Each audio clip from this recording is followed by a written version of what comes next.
They said a man like him would never survive. No money. No land. No future. But standing in the middle of the endless prairie, with nothing but dust on his boots and hope in his heart, he made a promise that would change generations forever. Backhand index pointing right before we begin, make sure you like this video and subscribe to Western Storyverse, because these are the stories history tried to forget, but we refuse to. The beginning of nothing. The wind howled across the plains like a warning. Jacob Hale stood alone beneath the burning sky, his shadow stretching long over the cracked earth. The land before him was wild, unforgiving, and empty.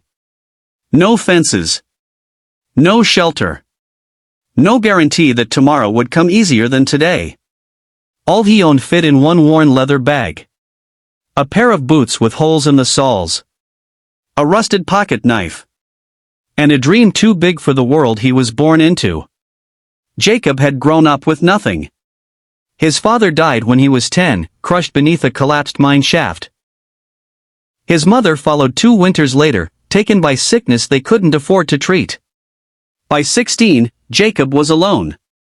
He worked ranches for scraps, slept in barns when allowed, and under the open sky when not. Most men like him drank themselves into forgetting. Others turned bitter. But Jacob held onto one thing. Hope. One night, sitting beside a dying fire, Jacob whispered words that would shape his life. One day, I'll build something that can't be taken from me. He didn't know what it would look like. He didn't know how long it would take. But he knew one thing: he would not die as nothing. Years passed. Jacob worked harder than any man around him. Before sunrise. After sunset. Through heat, storms, and freezing nights. Ranch owners noticed.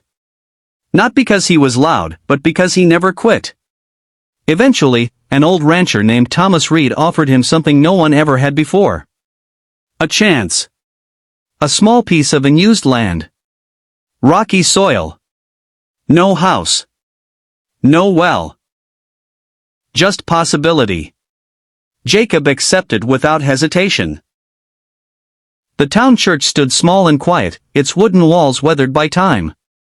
Jacob didn't attend often, he felt out of place among people with families and futures. But that Sunday changed everything. That was the day he saw Emily Carter.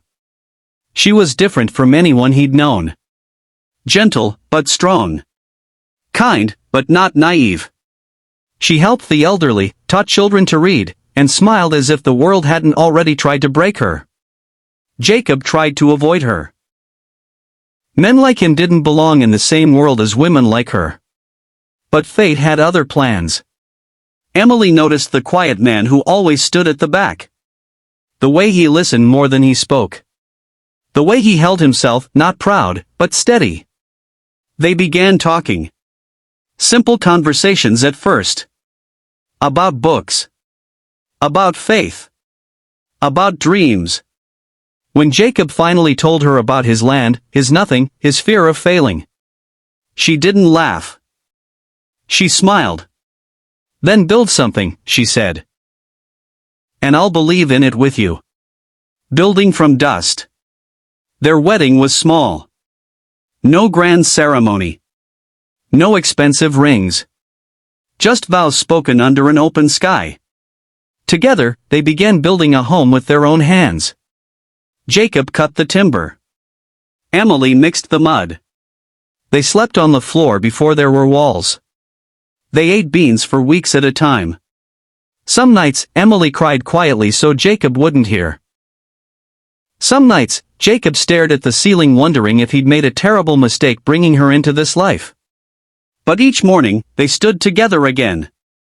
And little by little, the land began to change. A fence appeared. Then a well. Then a barn. And then, laughter. The first child. The first child arrived during a storm. Rain pounded the roof. Thunder shook the walls. Emily's screams mixed with the sound of the wind. Jacob held her hand, terrified. When the baby finally cried, Jacob fell to his knees. A son. He named him Samuel. Holding that child, Jacob understood something he never had before. He wasn't building for himself anymore. But the land had its own plans. The following winter would be the harshest anyone could remember. Crops would fail. Livestock would die. And Jacob would be forced to make a decision that could destroy everything he had built. He built a home. He found love. But the hardest part of his journey had only just begun. Backhand index pointing right. Welcome back to Western Storyverse. If you haven't already, like this video and subscribe, because this story ends in a way no one expects. The winter came early. Snow buried the fields. The well froze. The cattle grew thin. Every morning, Jacob feared stepping outside. Then the sickness came. First Samuel. Then the twins. Then Emily. The town doctor did what he could, but medicine was scarce, and money even scarcer.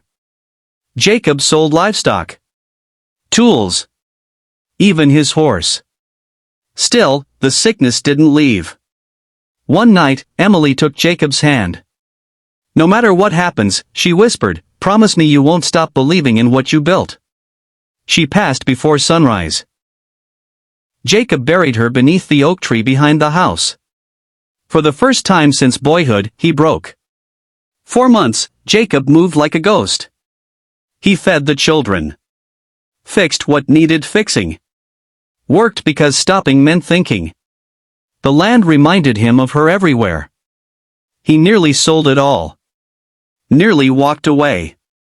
But one evening, Samuel, barely old enough to understand grief, placed his small hand in Jacob's.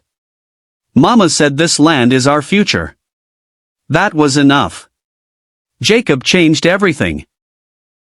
He diversified crops. Learned new methods. Took risks others were afraid to try. He hired struggling families, paying them fairly. People began to notice. The farm grew. Years passed. Children grew tall. Strong. Kind. The Hale land became a place of refuge. A place where no one was turned away hungry. Jacob taught his children one rule. We rise by lifting others. Decades later, Jacob stood where he once stood alone. Now, beside him stood his sons and daughters. Their children. And the children of those he once helped. The land was alive. Homes. Fields. Laughter. Jacob didn't leave behind riches. He left behind values. Hard work. Faith. Family. Compassion. When he passed, the town rang its bells, not for a wealthy man, but for a good one. If this story moved you, remember this. You don't need to start with everything. You just need to start. Thumbs up like this video. Bell subscribe to Western Storyverse. Open book and stay with us for more stories of courage, faith, and legacy. Because some lives don't just pass through history.